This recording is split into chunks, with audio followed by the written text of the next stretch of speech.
হাঁটুর চোটের কারণে অনেকদিন ধরেই মাঠের বাইরে, তাতে দুশ্চিন্তার ভাঁজ বাংলাদেশের কপালে। লেস্টার সিটির মিডফিল্ডার যে এখন বাংলাদেশের ফুটবলের প্রাণভোমরা। সামনে বাংলাদেশের ম্যাচ থাকায় তাই চিন্তা বাড়ছে। তবে হ্যাভিয়ের কাবরেরা আশাবাদী। আগামী 31 মার্চ সিঙ্গাপুরের বিপক্ষে এশিয়ান কাপ বাছাইয়ের ম্যাচের আগে শীর্ষ হামজাকে পাবেন বলে জানান বাংলাদেশের কোচ। বাংলাদেশের স্পোর্টস প্রেস অ্যাসোসিয়েশন বিএসপি এই ইফতারে এসে এমনটি জানিয়েছেন কাবরেরা। তিনি বলেছেন, হামজা এবং লেস্টার সিটির চিকিৎসকদের সঙ্গে যোগাযোগ রাখছি।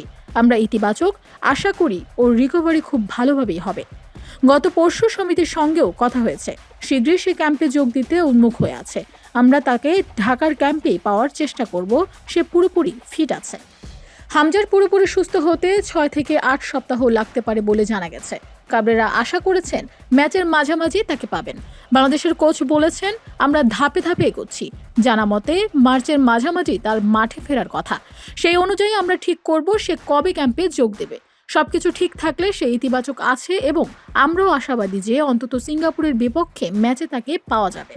নিজের ভবিষ্যৎ নিয়ে কথা বলছেন কাবরেরা। তিনি বলেছেন, সিদ্ধান্ত এখনও চূড়ান্ত হয়নি। আমার মনে হয় এ বিষয়ে আমাদের ধৈর্য ধরতে হবে। চুক্তির আরও 2 মাস বাকি আছে এবং আমার কাছে সামনে ভিয়েতনাম ও সিঙ্গাপুর ম্যাচ দুটি খুব গুরুত্বপূর্ণ। আমরা এরপর এ নিয়ে কথা বলবো, তাড়াহুড়ো করার কোনো প্রয়োজন নেই। সিঙ্গাপুরের বিপক্ষে ম্যাচের আগে ভিয়েতনামের বিপক্ষে একটি প্রীতি ম্যাচ খেলবে বাংলাদেশ। ম্যাচটি প্রতিপক্ষের মাঠে হবে আগামী 26 মার্চ। সেই ম্যাচ নিয়ে কাবরেরা বলেছেন, এ বছর আমি যে পরিকল্পনা জমা দিয়েছি তার অন্যতম পয়েন্ট ছিল ভিয়েতনামের বিপক্ষে খেলা। আমার প্রস্তাব ছিল দল যেন র্যাঙ্কিংয়ে ওপরে থাকা দলগুলোর মুখোমুখি হয়, যাতে বছরের শেষে সাফের জন্য সেরা প্রস্তুতিও নেওয়া যায়।